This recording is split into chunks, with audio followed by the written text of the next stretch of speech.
तो गाइस आज हम स्टार्ट करने वाले हैं ब्रोंकियल अस्थमा, अपना एक फार्माकोलॉजी का टॉपिक जो कि एक बहुत इंपॉर्टेंट है और आपके लॉन्ग क्वेश्चंस में भी आता है। सबसे पहले स्टार्ट करने से पहले कि ब्रोंकियल अस्थमा क्या है, हम ये जानेंगे कि अस्थमा क्या होता है। बिकॉज किसी भी चीज़ के ट्रीटमेंट से पहले उसकी पैथोजेनेसिस जानना, उसके बारे में जानना कि अस्थमा क्यों होता है, वो ज़्यादा ज़रूरी है, जिसकी वजह से हम डिसाइड कर पाते हैं कि उसके अंदर हम कौन से ड्रग्स देते हैं और वही ड्रग्स क्यों देते हैं। तो सबसे पहले जो ब्रोंकियल अस्थमा है वो हमारा एक टाइप 1 हाइपर सेंसिटिविटी रिएक्शन है जो कि हमारी IgE एंटीबॉडीज़ मीडिएट करते हैं। अब टाइप 1 हाइपर सेंसिटिविटी रिएक्शन क्या होती है ये समझाने के लिए पहले मैं आपको हाइपर सेंसिटिविटी रिएक्शन के बारे में बताता हूँ। जो हमारी हाइपर सेंसिटिविटी रिएक्शंस होती हैं वो 4 तरीके की होती हैं: type 1, type 2, type 3 and type 4।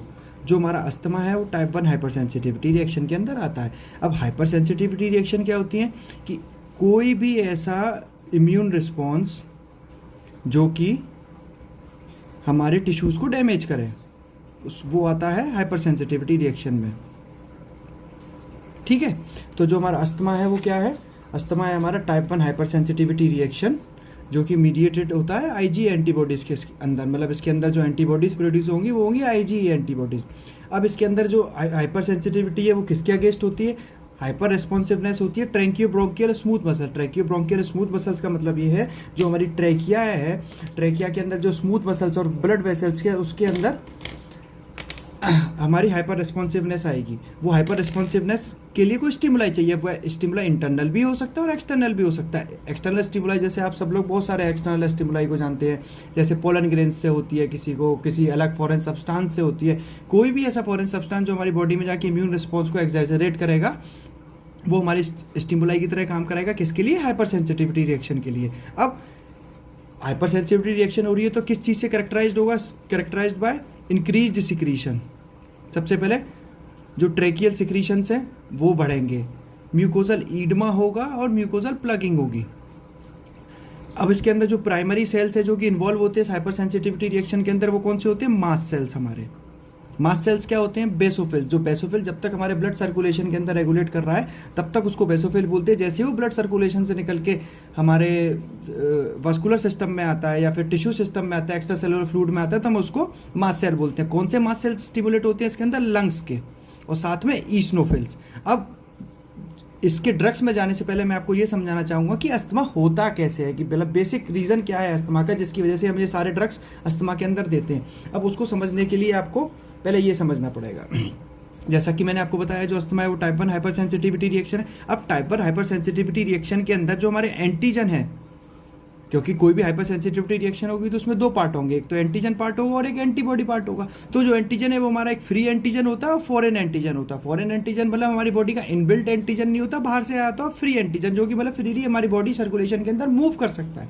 और जो हमारी एंटीबॉडीज़ होती हैं वो कौन सी होती है? जैसा कि मैंने आपको अभी बताया था कि IgE एंटीबॉडीज़ आती हैं। अब IgE एंटीबॉडीज़ कौन सी होंगी? IgE जो कि फिक्स्ड होंगी किस पे? बेसोफिल्स पे और मास्ट सेल्स पे। Basophil and mast cell are both in the same things. अगर वो ब्लड सर्कुलेशन के अंदर लिम्फोसाइट्स घूम रहे हैं, ल्यूकोसाइट्स घूम रहे हैं तो बेसोफिल्स है, और सर्कुलेशन से बाहर आके एक्स्ट्रा सेलुलर फ्लूइड में आ गए तो मास्ट सेल्स है। अब जब पहली बार किसी भी इंसान को या किसी भी इंडिविजुअल को किसी भी एंटीजन का स्टिमुलेशन होता है तो सबसे पहले उसके अंदर क्या होगा? एंटीबॉडीज़ का प्रोडक्शन होगा। कौन सी एंटीबॉडीज? IgE antibodies. अब वो IgE एंटीबॉडीज प्रोड्यूस होने के बाद किस पे लोड हो गई? हमारे मास्ट सेल्स के ऊपर सारी एंटीबॉडीज लोड होगी। जो हमारे जितने भी मास्ट सेल्स हैं वो सारे लोड किससे हो गए? IgE एंटीबॉडीज से। ये हमारा इसको बोलते हैं प्राइमरी एक्सपोजर या फिर फर्स्ट डिग्री एक्सपोजर। किसी भी इंसान का अगर फॉरेन एंटीजन से प्राइमरी एक्सपोजर हुआ तो उसके अगेंस्ट IgE एंटीबॉडीज बनी और IgE एंटीबॉडीज किस पे लोड हो गई? सारे मास्ट सेल्स पे। अब जो हमारे मास्ट सेल्स है वो बेसिकली कहाँ पे कंसंट्रेटेड होते हैं हमारी बॉडी के अंदर? जो मास्ट सेल्स है वो लार्जली कंसंट्रेटेड होते हैं हमारे पेरीवास्कुलर कनेक्टिव टिश्यू। पेरीवास्कुलर कनेक्टिव टिश्यू का मतलब क्या है? पेरीवास्कुलर कनेक्टिव टिश्यूज वो होते हैं जितने भी हमारी बॉडी की इंटरनल सरफेस लाइनिंग्स है, जैसे ब्लड सरफेस लाइनिंग्स हैं, यूरोजेनाइटल सरफेस लाइनिंग्स हैं, GIT की सरफेस लाइनिंग्स हैं, लंग्स की स्मूथ मसल्स की सरफेस लाइनिंग से वहाँ पे लार्जली कंसंट्रेटेड होते हैं हमारे मास्ट सेल, क्योंकि बेसिकली मास्ट सेल्स का काम होता है फैगोसाइटोसिस करना और एंटीबॉडीज भी हेल्प करना। इसलिए जो हमारे मास्ट सेल्स है वो लार्जली कंसंट्रेटेड कहाँ पे? पेरीवास्कुलर कनेक्टिव टिश्यू एंड सब एपिथेलियल लाइनिंग। सब एपिथेलियल लाइनिंग मतलब जो हमारी एपिथीलियम है उसकी लाइनिंग के नीचे सारे होते हैं कंसंट्रेटेड। तो प्राइमरी एक्सपोजर हुआ हमारा, प्राइमरी एक्सपोजर से जो आईजी एंटीबॉडीज बनी उस फॉरेन एंटीजन के अगेंस्ट, वो सारी किस पे लोड हो गई? मास्ट सेल पे। अब जब सेकेंडरी एक्सपोजर होगा, वो सेम एंटीजन हमारी बॉडी के अंदर दोबारा से एंटर करेगा, तब ये मास्ट सेल एक्टिवेट होंगे। अब ऐसा नहीं है कि सिर्फ एंटीजन ही मास्ट सेल्स को एक्टिवेट कर सकते हैं, मास्ट सेल बहुत सारी चीज़ों से एक्टिवेट हो सकते हैं, जैसे फिजिकल ट्रॉमा। आपने बहुत लोगों को देखा होगा, जैसे वो लार्ज मतलब हैवी सनलाइट में जाते हैं तो उनकी स्किन रैशेज हो जाते हैं, सेंसिटिविटी होती है, फिजिकल ट्रॉमा। आईजी एंटीबॉडीज मैंने आपको बताया है। कॉम्प्लीमेंट सिस्टम, अगर आप लोगों ने कॉम्प्लीमेंट सिस्टम पढ़ा हो, जैसे कॉम्प्लीमेंट सिस्टम के पार्ट होते हैं C1, C2, C3, C4, ये हमारे सारे प्लाज्मा प्रोटीन्स हैं जो कॉम्प्लीमेंट सिस्टम में आते हैं। इनका काम भी फैगोसाइटोसिस होता है। इसमें भी मेजरली C3A, ए का मतलब activated, C4A and C5A drugs, बहुत सारे ड्रग्स हैं जो कि हमारे मास्ट सेल्स को एक्टिवेट कर सकते हैं। वेनम्स, जैसे मेजर वेनम, जैसे मेलेटिन आंट्स के अंदर प्रेजेंट होता है। अगर आपको किसी ने चींटी ने काटा हुआ तो उस एरिया पर रैश पड़ जाता है या फिर एक बल्ज आ जाता है रेड कलर का, उसको क्या बोलते हैं? Hyper sensitivity due to venom, melittin. ठीक है, यहाँ तक आप लोगों को क्लियर हो गया। अब हम आगे बढ़ते हैं कि अगर हमारे मास्ट सेल सेकेंडरी एक्सपोजर की वजह से आईजी एंटीबॉडीज स्टिमुलेट होंगी तो क्या होगा? अब देखिए, ये हमारा सब, ये जो ग्रीन वाला आपको दिख रहा है, ये है हमारा मास्ट सेल। मास्ट सेल से आके एंटीजन ने बाइंड किया। ये जो एंटीजन है जो हमारे बाइंड करते हैं, मास्ट सेल को एक्टिवेट करते हैं, ये पॉलीवैलेंट एंटीजन होते हैं। पॉलीवैलेंट एंटीजन ऐसे होते हैं, जैसे ये जो आर है, इसका मतलब है मास्ट सेल रिसेप्टर, इसको मैंने शॉर्ट फॉर्म में आर लिखा है। अब जो हमारे मास्ट सेल रिसेप्टर, जैसे यहाँ पे 1 रिसेप्टर, 2 रिसेप्टर, 3 रिसेप्टर दिख रहा है, तो एक ही एंटीजन हमारे तीनों रिसेप्टर्स को स्टिमुलेट कर रहा है या एक्टिवेट कर रहा है पॉलीवैलेंट तरीके से। ये वैलेंसी बन रही है अलग अलग, इसलिए इसको बोला जाता है पॉलीवैलेंट एंटीजन। क्या बोला जाता है? Polyvalent antigen. अब जैसे ही पॉलीवैलेंट एंटीजन मास्ट सेल से आके स्टिमुलेट हुआ, मास्ट सेल को एक्टिवेट किया, तो मास्ट सेल जब एक्टिवेट होगा तो वो इंट्रासेलुलर सिग्नल्स देगा, क्योंकि मास्ट सेल एक सेल ही तो है, तो उसके इंट्रासेलुलर सिग्नल जाएंगे। अब मास्ट सेल्स के अंदर बहुत सारे ग्रेन्यूल्स प्रेजेंट होते हैं, ये ग्रेन्यूल्स है मास्ट सेल के। तो सबसे पहला फर्स्ट लाइन ऑफ सिग्नल, आप समझते जाना इस चीज़ को, फर्स्ट लाइन ऑफ सिग्नल, जब रिसेप्टर्स एक्टिवेट हुआ ने इंट्रासेलुलर सिग्नल दिया, तो फर्स्ट जो इंट्रासेलुलर सिग्नल आया उसने मास्ट सेल के एक ग्रेन्यूल को डीग्रेन्युलेट कराया। अब जो मास्ट सेल का जो ग्रेन्यूल है वो डीग्रेन्युलेट, अब डीग्रेन्युलेट होने के बाद वो सब्सटेंस रिलीज करेगा। कौन कौन से सब्सटेंस रिलीज करेगा? सबसे पहला हिस्टामिन, दूसरा प्रोटीएसेस, तीसरा न्यूट्रोफिल कीमोटैक्टिक फैक्टर, NCF मतलब न्यूट्रोफिल कीमोटैक्टिक फैक्टर, ECF मतलब ईस्नोफिल कीमोटैक्टिक फैक्टर। जैसा कि मैंने आपको बताया था कि स्टार्टिंग में कि जो हमारे अस्थमा है उसके अंदर 2 मेजर सेल्स का रोल होता है, एक मास्ट सेल्स का और दूसरा ईस्नोफिल्स का। मास्ट सेल ने डीग्रेन्युलेट किया, डीग्रेन्युलेट करने के बाद क्या बना? हिस्टामिन रिलीज हुआ, प्रोटीएज रिलीज हुआ और neutrophil chemotactic factor and ईस्नोफिलिक chemotactic factor. अब जो हिस्टामिन जब हमारा रिलीज होगा तो हिस्टामिन के मेजर फंक्शंस क्या क्या होते हैं? सबसे पहला वैसोडाइलेशन कराना, बहुत पावरफुल वैसोडाइलेटर है हमारा हिस्टामिन। दूसरा परमिएबिलिटी को इंक्रीज करेगा, जो हमारी ट्रैकियल स्मूथ मसल्स की जो एंडोथेलियल लाइनिंग है उसकी परमिएबिलिटी को इंक्रीज करेगा। जब परमिएबिलिटी इंक्रीज होगी तभी तो उसके अंदर जो म्यूकस का सिक्रीशन है वो ज़्यादा होगा। तो पहला काम वैसोडाइलेशन, दूसरा काम परमिएबिलिटी को इंक्रीज करना, तीसरा स्पास्मोजेनिक सब्सटेंस है, स्पाज्म क्रिएट करेगा, मतलब जो स्मूथ मसल्स है उसका कॉन्ट्रैक्शन कराएगा जिसकी वजह से स्पास्टिसिटी आएगी स्मूथ मसल्स के अंदर। और चौथा जो हमारे ग्लैंडुलर सिक्रीशन है, जो हमारे ट्रैकियल ग्लैंड्स हैं उनका सिक्रीशन इंक्रीज करेगा, जिसकी वजह से क्या होगा? म्यूकस का सिक्रीशन बढ़ेगा। अब यहाँ पे जो मैंने आपको बताया था कि जो अस्थमा है वो किस किस से करेक्टराइज्ड होता है? Increase secretion. इंक्रीज सिक्रीशन क्यों हो रहा है? क्योंकि यहाँ पे ग्लैंडुलर सिक्रीशंस बढ़ रहे हैं। म्यूकोसल ईडमा क्यों हो रहा है? क्योंकि परमिएबिलिटी बढ़ रही है। अगर आप लोगों ने इन्फ्लामेशन को पढ़ा होगा तो जब भी एंडोथेलियल की परमिएबिलिटी बढ़ती है तो ईडमा कॉज होते हैं। म्यूकस प्लगिंग क्यों हो रही है? क्योंकि जब ग्लैंडुलर सिक्रीशंस बढ़ रहे हैं तो म्यूकस का सिक्रीशन बढ़ रहा है। म्यूकस सिक्रीशन बढ़ के क्या करेगा? प्लग करेगा एंडोथेलियल उसको, ल्यूमेन को। ये तीनों जो फीचर्स है वो किसकी वजह से हो रहा है? हिस्टामिन की वजह से। ये क्या था कि जब हमारे एंटीजन ने हमारे मास्ट सेल को स्टिमुलेट किया तो उसमें इंट्रासेलुलर सिग्नल के थ्रू डीग्रेन्युलेट किया मास्ट सेल ने। डीग्रेन्युलेट करने के बाद क्या क्या रिलीज हुआ? हिस्टामिन रिलीज हुआ, प्रोटीएज रिलीज हुआ, न्यूक्लियोफिलिक कीमोटैक्टिक फैक्टर रिलीज हुआ एंड ईस्नोफिलिक कीमोटैक्टर फैक्टर रिलीज हुआ। ईस्नोफिलिक कीमोटैक्टर फैक्टर क्या काम करेगा? ईस्नोफिल को बुलाएगा। न्यूट्रोफिल कीमोटैक्टर फैक्टर क्या काम करेगा? न्यूट्रोफिल को बुलाएगा, क्योंकि उनके नाम में ही है ना, neutrophil chemotactic factor, eosinophilic chemotactic factor. Chemo tactic means बुलाना, अट्रैक्ट करना। अब सुनिए, ये एक डीग्रेनुलेशन हुआ, जब दूसरा सिग्नल आएगा तो वो दूसरे ग्रेन्यूल्स को डीग्रेनुलेट कराएगा, उससे क्या रिलीज होगा, various types of cytokines release होंगे। सबसे पहले क्या रिलीज हुआ, histamine, protease and neutrophil and eosinophilic chemotactic factor. दोबारा से क्या रिलीज होगा, साइटोकाइंस। साइटोकाइंस में सबसे पहले क्या, tumour necrosis factor, interleukin 1, interleukin 3, interleukin 4, macrophage inhibitory peptide, interleukin 5। अगर आप इन सबको याद नहीं भी रख सकते तो ये दो को आपको याद रखना पड़ेगा, इंटरल्यूकिन 3 एंड इंटरल्यूकिन 5। क्यों, क्योंकि इंटरल्यूकिन 3 एंड इंटरल्यूकिन 5 बहुत स्ट्रांगली ईस्नोफिलिक कीमोटेक्टर फैक्टर है। ये मैंने यहाँ पे एक डायग्राम के थ्रू आपको याद रखने की वजह से समझाने के लिए बनाया। जैसे सपोज करिए ईस्नोफिल है, तो ईस्नोफिल के नंबर 3 और नंबर 5 क्या शो कर रहे हैं, इंटरल्यूकिन 3 एंड इंटरल्यूकिन 5। मतलब इंटरल्यूकिन 3 एंड इंटरल्यूकिन 5 क्या अट्रैक्ट कराएंगे, ईस्नोफिल को। तो दूसरा जो डीग्रेनुलेशन हुआ उससे क्या रिलीज हुआ, cytokine, tumour necrosis factor, interleukin 1, interleukin 3, interleukin 4, macrophage inhibitory peptide, interleukin 5, जिसमें कि मेजरली जो आपको याद रखने हैं वो है interleukin 3 and interleukin 5। Interleukin 3 and interleukin 5 क्या काम करेंगे, ईस्नोफिल को अट्रैक्ट कराएंगे। ठीक है, पहला डीग्रेनुलेशन हो गया पहले पाथवे से, दूसरे पाथवे से साइटोकाइंस रिलीज हुआ। अब तीसरा पाथवे जो भी इंपॉर्टेंट, अब तीसरा पाथवे क्या करेगा, जितने भी हमारी बॉडी के अंदर सेल्स होते हैं वो किससे बने होते हैं, जितने भी हमारी बॉडी के अंदर सेल्स है वो किससे बने होते हैं, फॉस्फोलिपिड से। ठीक है, अब जो हमारा ये तीसरा पाथवे ये एक्टिवेट करेगा फॉस्फोलाइपेज A2। ठीक है, अब ये फॉस्फोलाइपेज A2 किस पे एक्ट करेगा, फॉस्फोलिपिड्स पे। अब जब फॉस्फोलाइपेज A2 फॉस्फोलिपिड्स पे एक्ट करेगा तो इसको किस में बदलेगा, एराकिडोनिक एसिड।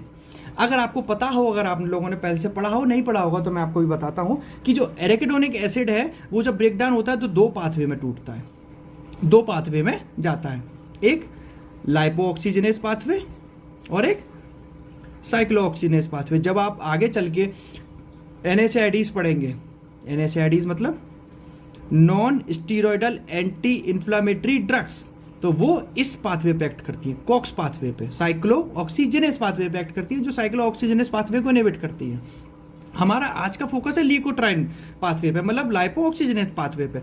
अब जब लाइपो ऑक्सीजनेस पाथवे में एराकिडोनिक एसिड टूटेगा लाइपो ऑक्सीजनेस के थ्रू, तो वो क्या रिलीज करेगा, ल्यूकोट्राइंस रिलीज करेगा। कौन कौन से ल्यूकोट्राइंस रिलीज करेगा, ये देखिए, ये रहा फॉस्फोलिपिड्स, सेल मेम्ब्रेन, जो मास सेल की सेल मेम्ब्रेन है उस पर फॉस्फोलाइपेज A2 ने एक्ट किया।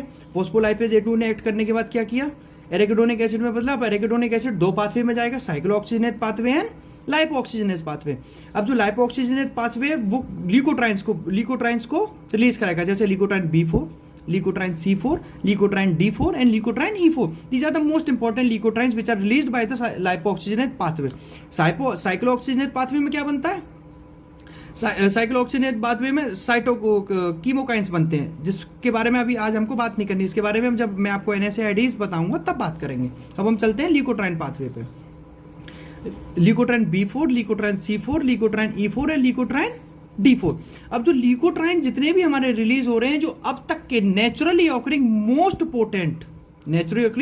Potent spasmogenic and vasoconstrictor substance है। क्या है, most important spasmogenic and vasoconstrictor substance है।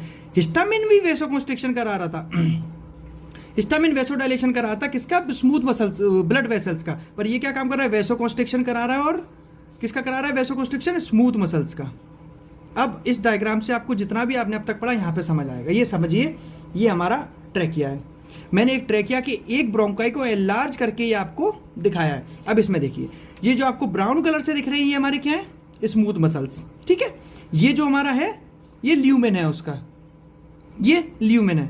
ये जो ब्राउन कलर से दिख रहे हैं ये स्मूथ मसल्स, जो रेड कलर से दिख रहे हैं ये ब्लड वेसल्स है। और ये आपको छोटे छोटे जो डॉट दिख रहे हैं, छोटे छोटे डॉट, ये मास सेल्स हैं। जैसा कि मैंने आपको बताया, मास सेल क्या कंसंट्रेटेड होते हैं, पेरीवास्कुलर कनेक्टिव टिश्यूज में और सब एपिथेलियल लाइनिंग में। पेरीवास्कुलर कनेक्टिव टिश्यूज में सारे के सारे मास सेल्स कंसंट्रेटेड है। अब मास सेल एक्टिवेट्स होंगे तो क्या काम करेंगे, वो हिस्टामिन रिलीज करेंगे। हिस्टामिन क्या करेगा, वेसो डायलेशन कराएगा। अगर हम स्मूथ मसल्स को, जो कि इस ल्यूमेन के चारों तरफ में वेसो डायलेशन कराएंगे, तो वेसो डायलेशन होने से क्या होगा, वेसल्स तो डायलेट करेंगी, जो हमारी वेसल्स हैं ये डायलेट करेंगी। जब वेसल्स डायलेट करेंगी तो जिसको ल्यूमेन है ट्रैकिया का वो कैसा होगा, स्मॉल होगा या लार्ज होगा, स्मॉल होगा। मतलब जो ल्यूमेन है उसका ऑब्स्ट्रक्शन होगा, मतलब ल्यूमेन छोटा होता जाएगा, जो हमारा एयरवे है वो छोटा होता जाएगा। तो हिस्टामिन ने क्या काम किया, वैसो डायलेटर कराया। किसका वैसो डायलेशन कराया, ब्लड वेसल्स का। जब ब्लड वेसल डायलेट हुई तो क्या हुआ, जो ल्यूमेन है हमारा ट्रैकिया की, जो मेन ल्यूमेन है, ये मेन ल्यूमेन, सपोज करिए ये ब्लड वेसल का डायमीटर पहले इतना था, ठीक है, इसके ऊपर हिस्टामिन ने एक्ट करके इसके ल्यूमेन को इतना बढ़ा दिया। जब ल्यूमेन बढ़ा इसका, जो वेसल्स हैं उसका डायलेशन हुआ तो जो इसका ल्यूमेन है वो छोटा हो गया। दूसरी चीज़, जो यहाँ पे ल्यूकोट्राइन्स थे वो क्या काम कर रहे थे, वैसो कॉन्स्ट्रिक्शन करा रहे थे। किसका वैसो कॉन्स्ट्रिक्शन करा रहे थे, स्मूथ मसल्स का। जब ये स्मूथ मसल जो उसके चारों तरफ ऐसे राउंड अप, ये समझिए जैसे ये एक ल्यूमेन है, ये इसका ल्यूमेन है, यहाँ पे स्मूथ मसल्स है और यहाँ पे ब्लड वेसल्स। जब ब्लड वेसल्स को आप डायलेट करेंगे तो जो ल्यूमेन है और सीधी बात है ऑटोमेटिकली ऑब्लिटरेटेड होगा, छोटा होगा, और साथ के साथ आप जो उसकी स्मूथ मसल्स हैं उनको कॉन्स्ट्रिक्ट करा रहे हैं। जब स्मूथ, जिस सारी की सारी स्मूथ मसल कॉन्स्ट्रिक्ट करेंगी तो जो ल्यूमेन है और छोटा होगा। मतलब पहली बात तो हिस्टामिन ने वैसोडाइलेशन करा के ल्यूमेन को छोटा कराया। दूसरी चीज, जो स्मूथ मसल जितनी की थी वो सारी स्मूथ मसल जब कॉन्स्ट्रिक्ट करेंगी तो ल्यूमेन और छोटा होगा। एक प्रॉब्लम, उसके ऊपर से दूसरी प्रॉब्लम। पहली प्रॉब्लम क्या थी, वैसोडाइलेशन किसका, ब्लड वेसल्स का, जिससे ल्यूमेन छोटा हुआ, पहली प्रॉब्लम। दूसरी प्रॉब्लम सुनिए, स्मूथ मसल्स का क्या हुआ, कॉन्स्ट्रिक्शन। जब स्मूथ मसल्स का कॉन्स्ट्रिक्शन हुआ तो उसने ल्यूमेन को और छोटा किया, दूसरी प्रॉब्लम। अब इसके ऊपर से तीसरी प्रॉब्लम सुनिए।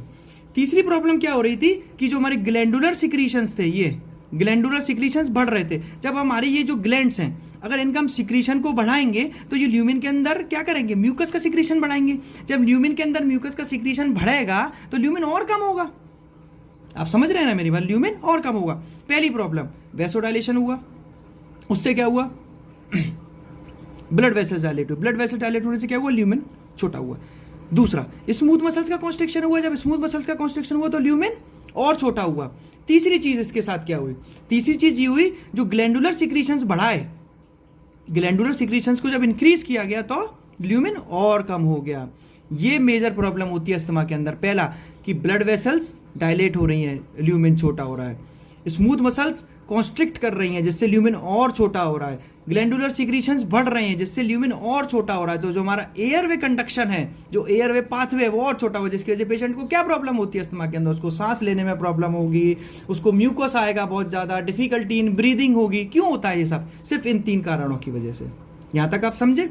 अब अगर आप इतना समझ चुके हैं तब हम चलते हैं इसके ड्रग्स के ऊपर कि ड्रग्स क्या क्या दिए जाते हैं। अब आप सारा ही क्लासिफिकेशन समझ जाएंगे, आपको याद करने की जरूरत नहीं पड़ेगी। सबसे मेजर प्रॉब्लम क्या हो रही थी, ब्रोंको कॉन्स्ट्रिक्शन। ब्रोंको कॉन्स्ट्रिक्शन किस वजह से हो रहा था, पहला ब्लड वेसल्स डायलेट हो रही थी, ल्यूमेन छोटा हो रहा था। दूसरा, स्मूथ मसल्स कॉन्स्ट्रिक्ट कर रही थी, ल्यूमेन छोटा हो रहा था। तीसरा, ग्लैंडुलर सिक्रीशंस बढ़ रहे थे, ल्यूमेन और छोटा हो रहा था। तो हमारा बेसिकली फर्स्ट फंक्शन क्या हुआ, ब्रोंको डायलेशन कराना, ब्रोंको डायलेशन। अब हम ब्रोंको डायलेशन कैसे कराते हैं वो मैं आपको समझाता हूँ। अब आप समझने की कोशिश करिएगा कि ये जो क्लास ऑफ ड्रग्स है, मैं आपको रटाना नहीं चाहता हूँ किसी भी टॉपिक को कि आप बस ये क्लासिफिकेशन देखें। मैं आपको 5 मिनट में ये समझा सकता था कि इसमें ये ड्रग्स देते हैं, ये ड्रग्स देते हैं, ये ड्रग्स देते हैं। मैं आपको समझाना चाहता हूँ कि यही ड्रग्स क्यों दिए जाते हैं और इन ड्रग्स का काम क्या होता है। अब सबसे पहले हम क्या देंगे, ब्रोंको डायलेटर्स, ऐसे ड्रग्स जो कि हमारे ब्रोंकस है उसको डायलेट करेंगे। उसमें सबसे पहली लाइन ऑफ ड्रग है बीटा-2 सिम्पैथोमिमेटिक्स। अब इसके नाम पे आप समझिए, इसके नाम पे समझते हैं कि बीटा-2 सिम्पैथोमिमेटिक का मतलब क्या है। सिम, यहाँ पे समझिए, सिम्पैथोमिमेटिक। सिम्पैथोमिमेटिक को हम 2 पार्ट में टूटे, सिम्पैथो और मिमेटिक अलग। सिम्पैथो मतलब सिंपैथेटिक नर्वस सिस्टम, और मिमेटिक मतलब जो मिमिक कर रहा है, मतलब जो उसका फंक्शन को मिमिक कर रहा है। अब हमारा जो सिंपैथेटिक नर्वस सिस्टम है उसका काम क्या होता है, हमारा सिंपैथेटिक नर्वस सिस्टम कब एक्टिवेट होता है, जब हम स्ट्रेस में होते हैं, फियर, फ्लाइट, ये आपने शायद 9, 10, 12 सब में पढ़ा होगा। जब हम स्ट्रेस में होते हैं, फियर में होते हैं, फ्लाइट में होते हैं, तो जो हमारी बॉडी को ऑक्सीजन डिमांड है वो कम चाहिए होती है, ज़्यादा चाहिए होती है, सीधी बात है ज़्यादा चाहिए होती है। जब हमारी बॉडी को ऑक्सीजन की डिमांड ज़्यादा चाहिए होती है तो जो हमारे ब्रोंकस हैं वो डायलेट होने चाहिए, कॉन्स्ट्रिक्ट, डायलेट होने चाहिए। तो हमारा सिंपैथेटिक नर्वस सिस्टम क्या काम कराता है, हमारे जो ब्रोंकस है उसको डायलेट कराता है। ब्रोंकस को डायलेट कराता है। क्यों? सपोज करो आपके पीछे कोई शेर पड़ गया, आपका सिंपैथेटिक नर्वस सिस्टम एक्टिवेट हुआ, आपको उससे भागना है। जब आपको उससे भागना है तो आपको ऑक्सीजन की सप्लाई कम चाहिए या ज़्यादा? ज़्यादा चाहिए ना। तो हमारा सिंपैथेटिक नर्वस सिस्टम क्या काम करेगा? ब्रोंकस को डायलेट कराएगा। इसलिए हमारा जो सबसे पहला ड्रग हम जो देते हैं वो कौन सा देते हैं? बीटा-2 सिंपैथोटोमिमेटिक। बीटा-2 रिसेप्टर है बेसिकली, जो हमारी ब्रोंकियल स्मूथ मसल्स पे प्रेजेंट होता है। ये जब मैं आपको ऑटोनॉमिक नर्वस सिस्टम फार्मेकोलॉजी पढ़ाऊंगा तो मैं आपको ये बीटा-2 रिसेप्टर, बीटा-1 रिसेप्टर बहुत अच्छे से पढ़ाऊंगा। अभी आपको सिर्फ समझने की कोशिश करनी है कि हम सिंपैथोमिमेटिक ड्रग्स क्यों दे रहे हैं। क्योंकि हमारे सिंपैथेटिक नर्वस सिस्टम का काम क्या होता है? ब्रोंको डायलेशन कराना, क्योंकि ऑक्सीजन की सप्लाई ज़्यादा जाए हमारी बॉडी के अंदर। अब इसमें कौन कौन से आते हैं ये मैंने लिखा है यहाँ पे, beta two receptors on bronchial smooth muscle. सबसे पहला ड्रग साल्ब्यूटामोल, दूसरा ड्रग टर्ब्यूटालीन, तीसरा ड्रग साल्मेट्रॉल, चौथा ड्रग फॉर्मिट्रॉल। देखो, मैं बिलीव नहीं करता कि मैं आपको ट्रिक्स बताऊं कि आप इस ट्रिक्स से इनको याद रख सकते हैं।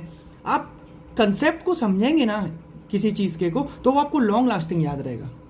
अगर आप उसको रटने की कोशिश करेंगे तो आप 1 महीने, 2 महीने, 3 महीने याद तो रख पाएंगे, पर उसके बाद आप उसको भूल जाएंगे। तो मेरा मानना ये है, पहले आप समझें कि किस चीज़ में क्या प्रॉब्लम हो रही है। अगर आप उसके अकॉर्डिंग उसको याद रखेंगे तो वो आपको लाइफ लॉन्ग याद रहेगा। तो सिंपैथोमिमेटिक का मतलब समझ आ गया कि हम सिंपैथोमिमेटिक ड्रग्स ही क्यों देंगे? क्योंकि सिंपैथेटिक नर्वस सिस्टम का क्या काम होता है? ब्रोंको डायलेशन कराना, क्योंकि हमारी बॉडी के अंदर ऑक्सीजन डिमांड को बढ़ाता है। तो सबसे पहला ड्रग साल्ब्यूटामोल, दूसरा ड्रग टर्ब्यूटालीन, तीसरा ड्रग साल्मेट्रॉल एंड चौथा ड्रग फॉर्मिट्रॉल। अब इनमें अंतर क्या है? जो साल्ब्यूटामोल और टर्ब्यूटालीन है ये शॉर्ट एक्टिंग ड्रग्स हैं, बल्कि इनका जो ड्यूरेशन ऑफ एक्शन है वो शॉर्ट है। साल्मेट्रॉल और फॉर्मिट्रॉल का लॉन्ग एक्शन है, मतलब बहुत लॉन्ग ड्यूरेशन तक काम कर सकते हैं। अब इन ड्रग्स को हम नेबुलाइजर में भी दे सकते हैं, इनको हम टेबलेट फॉर्म में भी दे सकते हैं, किसी भी फॉर्म में दे सकते हैं अगर पेशेंट इमरजेंसी कंडीशन में नहीं है तो। ये हो गई आपकी पहली क्लास ऑफ ड्रग, कौन सी? बीटा-2 सिंपैथोमिमेटिक ड्रग। आप बीटा-2 का भी छोड़िए, आप इस पे फोकस करें। सिंपैथोमिमेटिक, सिंपैथोमिमेटिक को 2 पार्ट में टूटा। सिंपैथो मतलब sympathetic nervous system, mimetic means जो सिंपैथेटिक नर्वस सिस्टम को मिमिक कर रहे हैं, मतलब उनके जैसा काम कर रहे हैं। ठीक है, अब हम दूसरे ड्रग पे चलते हैं। दूसरे class anti cholinergic drugs. Anti cholinergic को आप समझिए पैरासिम्पैथेटिक से, क्योंकि जो हमारा एसिटाइलकोलिन है वो कौन रिलीज कराता है? Parasympathetic nervous system. अब सीधी बात है, जब हमारा sympathetic nervous system bronchodilation करा रहा है तो पैरासिम्पैथेटिक नर्वस सिस्टम उसको अपोजिट कराएगा। पैरासिम्पैथिक नर्वस सिस्टम क्या कराएगा? ब्रोंको कॉन्स्ट्रिक्शन कराएगा। ठीक है, अब जब हमने एंटी का मतलब अपोजिट, ये यहां मिमेटिक है जो सेम काम कर रहा है। एंटी मतलब उसका अपोजिट काम कर रहा है। अपोजिट काम कर रहा है मतलब हम पैरासिम्पैथेटिक नर्वस सिस्टम को इनहिबिट कर रहे हैं। जब हम पैरासिम्पैथेटिक नर्वस सिस्टम को इनहिबिट कर रहे हैं तो जो पैरासिम्पैथेटिक नर्वस सिस्टम का ब्रोंको कॉन्स्ट्रिक्शन वाला काम है ये कम होगा। कम होगा मतलब ब्रोंको डायलेशन होगा। थोड़ा सा डिफिकल्ट लगेगा अभी आपको समझने में, अगर आपने नहीं पढ़ा है तो पर आप समझने की कोशिश कीजिए। सिंपैथेटिक नर्वस सिस्टम को एक्टिवेट करना है, पैरासिम्पैथेटिक नर्वस सिस्टम को इनहिबिट करना है। पैरासिम्पैथेटिक को इनहिबिट क्यों करना है? पैरासिम्पैथेटिक को इनहिबिट इसलिए करना है क्योंकि पैरासिम्पैथेटिक नर्वस सिस्टम का काम है ब्रोंको कॉन्स्ट्रिक्शन कराना। सिंपैथेटिक नर्वस सिस्टम और पैरासिम्पैथेटिक नर्वस सिस्टम हमेशा एक दूसरे के अपोजिट काम करते हैं। अगर हम सिंपैथेटिक को एक्टिवेट कर रहे हैं तो हमें पैरासिम्पैथेटिक को इनहिबिट करना पड़ेगा। अब पैरासिम्पैथेटिक को इनहिबिट करने के लिए आप एंटी वर्ड में फोकस कीजिए। Anti means opposite. कोलिनर्जिक कहां से आया? एसिटाइलकोलिन से। एसिटाइलकोलिन न्यूरोट्रांसमीटर है। किसका न्यूरोट्रांसमीटर है? पैरासिम्पैथिक। आप परेशान मत होइए, मैं ये सारी चीजें आपको पढ़ाऊंगा anti autonomic nervous system pharmacology के अंदर। कौन कौन सी ड्रग्स है? Tiotropium bromide, ipratropium bromide. कौन कौन से? Tiotropium bromide, ipratropium bromide. यहां तक क्लियर है? हम तीसरी क्लास ऑफ ड्रग्स पे चलते हैं, मिथाइलजेंथीन्स। मिथाइलजेंथीन नेचुरल डेरिवेटिव्स हैं, नेचुरल सब्सटेंस के डेरिवेटिव्स हैं। इनका भी काम क्या होता है? ब्रोंको डायलेशन कराना। ठीक है, जैसे कि थियोफाइलिन, अमीनोफाइलिन, बहुत सारे नाम्स में आते हैं। अगर आप इनकी फार्मेकोलॉजिकल जेनेरिक नेम देखेंगे तो जैसे डेरिफाइलिन और इटियोफाइलिन, बहुत सारे नाम से आते हैं ड्रग्स। तो मिथाइलजेंथीन नेचुरल डेरिवेटिव्स हैं जो कि थियोफाइलिन है और अमीनोफाइलिन। अब यहां तक आपको क्लियर हो गया ब्रोंको डायलेटर्स में हम क्या क्या देंगे? सिंपैथोमिमेटिक, जो सिंपैथेटिक नर्वस सिस्टम को एक्टिवेट करेंगे। आप ऐसे याद रखिए, सिंपैथेटिक नर्वस सिस्टम को एक्टिवेट करना है और पैरासिम्पैथिक नर्वस सिस्टम को इनहिबिट करना है, क्योंकि सिंपैथेटिक नर्वस सिस्टम का काम क्या है? ब्रोंको डायलेशन कराना, और पैरासिम्पैथिक नर्वस सिस्टम का काम क्या है? ब्रोंको कॉन्स्ट्रिक्शन कराना। तो जो डायलेट कराएंगे उसको हम बढ़ाएंगे और जो कॉन्स्ट्रिक्ट कराएंगे उसको इनहिबिट करेंगे। So simple. अब यहां पे चलते हैं, ल्यूकोट्राइन एंटागोनिस्ट। एंटा का मतलब आप समझे? एंटा का मतलब अपोजिट। ये सारे जो मैंने आपको इससे पहले की पूरी जो थ्योरी समझाई है वो सिर्फ इनको समझाने के लिए बताई है कि ये क्लास ऑफ ड्रग्स क्यों बनाए गए हैं, सिर्फ यही ड्रग्स क्यों देने हैं। मैं आपको रटाना नहीं चाहता, मैंने आपको वही बोला, आपको रटना नहीं है, आपको समझना है कि ल्यूकोट्राइन एंटागोनिस्ट, एंटा मतलब अपोजिट काम करेंगे, एंटा। अब देखिए मैंने आपको क्या बताया था, यहाँ पे जो हमारे ल्यूकोट्राइन्स है जो रिलीज होते हैं वो क्या काम करते हैं, स्पाज्मोजेनिक सब्सटेंस है, वैसोकॉन्स्ट्रिक्शन कराते हैं, और वैसोकॉन्स्ट्रिक्शन कराते हैं किसका, स्मूथ मसल्स का। अगर हम ये जितने भी सब्सटेंस है ल्यूकोट्राइन, ये किसी ना किसी रिसेप्टर पे काम करते हैं। किस रिसेप्टर पे काम करते हैं, ल्यूकोट्राइन रिसेप्टर्स पे। अगर हम उन ल्यूकोट्राइन रिसेप्टर्स को ब्लॉक कर दें तो ये काम ही नहीं करेंगे। जब ये काम ही नहीं करेंगे तो स्पाज्मोजेनिसिटी, वैसोकॉन्स्ट्रिक्शन कौन कराएगा, नहीं कराएगा, लॉस्ट हो जाएगा, तो जो अस्थमा है वो रिलीफ होगा। इसीलिए ल्यूकोट्राइन एंटागोनिस्ट जैसे मोंटेल्यूकास्ट, ज़ाफिरल्यूकास्ट, आपने अगर कभी दवाइयाँ खाई हो तो आपको बहुत सारे ड्रग्स आते हैं, जैसे टेलीकास्ट एल आता है, मोंटेल्यूकास्ट एल आता है। उनके अंदर क्या होता है, लीवोसिट्राजिन, मोंटेल्यूकास्ट। मोंटेल्यूकास्ट का क्या काम है, ल्यूकोट्राइन एंटागोनिस्ट, मतलब जो ल्यूकोट्राइंस हैं, जो ये ल्यूकोट्राइंस रिलीज हो रहे हैं अस्थमा के अंदर, उनके रिसेप्टर्स को ब्लॉक करेगा। जब रिसेप्टर्स ब्लॉक हो गए तो सब्सटेंस किस पे काम करेगा, क्योंकि जितने सब्सटेंस किसी ना किसी रिसेप्टर पे एक्ट कर रहे होंगे। जब रिसेप्टर ब्लॉक हो गए तो किस पे काम करेंगे ल्यूकोट्राइंस, किसी पे नहीं। इसलिए ल्यूकोट्राइन एंटागोनिस्ट, मोंटेल्यूकास्ट और ज़ाफिरल्यूकास्ट। तीसरी क्लास ऑफ ड्रग पे चलते हैं, मास्ट सेल स्टेबलाइजर। आप नाम से समझिए, मास्ट सेल स्टेबलाइजर मतलब मास्ट सेल को स्टेबलाइज करना है। मैंने क्या बोला था, प्राइमरी सेल कौन कौन से हैं अस्थमा के अंदर, मास्ट सेल्स और ईस्नोफिल। अगर हमने इन मास्ट सेल्स को स्टेबलाइज कर दिया, अगर हमने इन मास्ट सेल्स को स्टेबलाइज कर दिया, इनको डीग्रेनुलेट होने ही नहीं दिया, मास्ट सेल को स्टेबलाइज कर दिया ड्रग देके और इनको डीग्रेनुलेट होने नहीं दिया, तो ना हिस्टामिन रिलीज होगा, ना प्रोटीएज रिलीज होगा, ना न्यूट्रोफिलिक कीमोटेक्टर फैक्टर रिलीज होगा, ना ईस्नोफिलिक कीमोटेक्टर फैक्टर रिलीज होगा। जब ये सारे के सारे सब्सटेंस रिलीज ही नहीं होंगे, ना साइटोकाइंस रिलीज होगा, ना फॉस्फोलाइपेज A2 रिलीज होगा, तो ब्रोंकोकॉन्स्ट्रिक्शन कौन कराएगा, कोई करा ही नहीं सकता। इसलिए मास्ट सेल स्टेबलाइजर कौन कौन से हैं, सोडियम क्रोमोग्लाइकेट, सोडियम क्रोमोग्लाइकेट और कीटोफिन। यहां तक क्लियर हो गया आप लोगों को। चौथी क्लास ऑफ ड्रग पे चलते हैं, anti IgE antibody, anti opposite IgE, ये देखिए mediated by IgE antibody. Asthma में मेजर रोल किसका है, IgE एंटीबॉडीज का। IgE एंटीबॉडी के अगेंस्ट एक और एंटीबॉडी देना, एंटी IgE मतलब IgE एंटीबॉडी जो है उसके अगेंस्ट एक और एंटीबॉडी देना, इसलिए एंटी IgE एंटीबॉडी। ओमालिजुमाब, ये क्या होती हैं, ये मोनोक्लोनल एंटीबॉडीज होती हैं। अगर मैं आपको ये समझाने बैठ जाऊंगा मोनोक्लोनल क्या होता है तो लेक्चर बहुत लंबा हो जाएगा। किसी दिन मैं आपको ये भी समझाऊंगा कि मोनोक्लोनल का मतलब क्या होता है।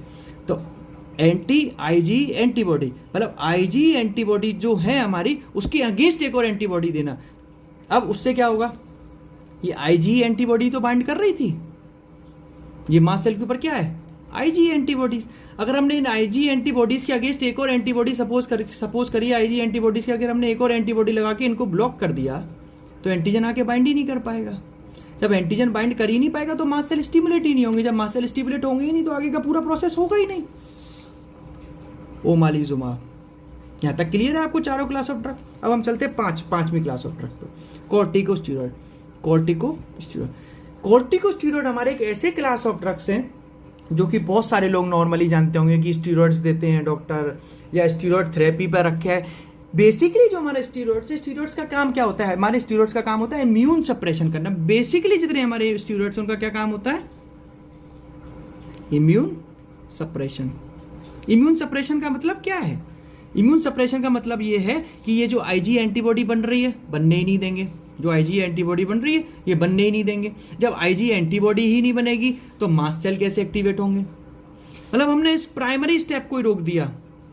किसी भी डिसीज के अंदर अगर आप कॉर्टिकोस्टेरॉइड दे रहे हैं तो उसका बेसिकली फंक्शन क्या है, कॉर्टिकोस्टेरॉइड का इम्यून सप्रेशन करना। अब जो कॉर्टिकोस्टेरॉइड हम दो तरीके से दे सकते हैं, सिस्टमिक का मतलब हमने ओरल दिया, जैसे टेबलेट दे दी, IV लाइन में दे दिया, हमने इन्फ्यूज कर दिया, IV लाइन इन्फ्यूजन दे दिया। इनहेलेशनल, अस्थमा की प्रॉब्लम है, अस्थमा की प्रॉब्लम क्या है, हमारे ट्रैकियोब्रोंकल ट्री की प्रॉब्लम है। अगर हमने किसी को ट्रैकियोब्रोंकल ट्री के थ्रू इनहेल करा दिया कॉर्टिकोस्टेरॉइड को, तब भी काम करेंगे।